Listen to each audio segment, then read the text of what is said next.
Seniai kalbėjom apie jūsų verslą. Tai ką čia apie jį daug kalbėti, nu kai visada pelningas. Vienas jūsų gerbėjas iš Facebooko klausė, ką darot su vagiliaujančiais darbuotojais. Ir man pačiam būtų įdomu sužinoti. Aha, geras klausimas. Nu, kaip pasakyti, ūsuotas bobas tai dar toleruoju. Bet vagių tai nie pro kur. Nu, ką su jais daryti? Nu, baudžiu ir viskas. Nu, kur man dėtis? Kūno bausmėm. Kūno bausmėm? Bet juk tai nelegalu ir senoviška labai. Tai daug dalykų yra senoviškų, nelegalių ir ten taip toliau. Bet tai nereiškia, kad jie yra blogi. Seksas už pinigus, pavyzdžiui. Nu, pasakyk bent vieno minuso, nu bent vieną. Apie tai gal kitą kartą. Papasakokit geriau apie tas bausmes. Nu, šiaip viskas, ką aš čia dabar pasakysiu, tai yra šiokia tokia paslaptis. Bet velniai nematė.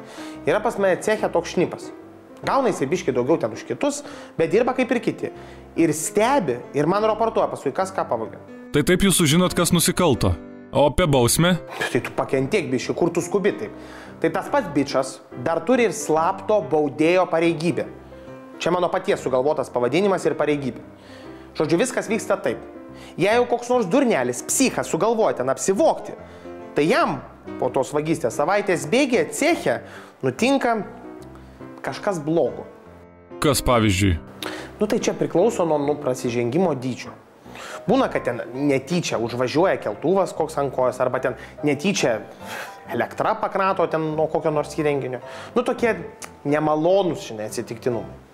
Oho, o tai jie nesuveda galų, kad čia už vagystes? Oi, nebijok.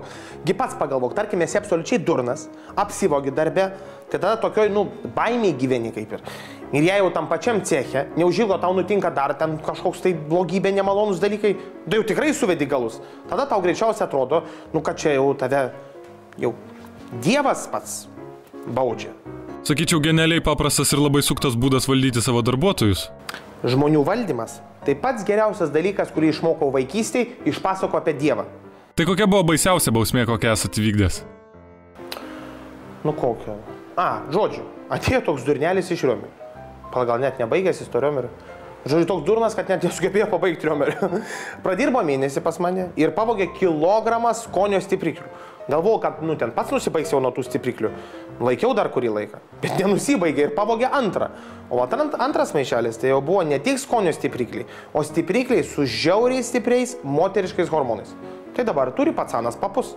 Sėdė tam pačiam ten tolimiausiam cecho gale su visom tom ūsuotom bobom ir visokiais atlepausiais baisiais.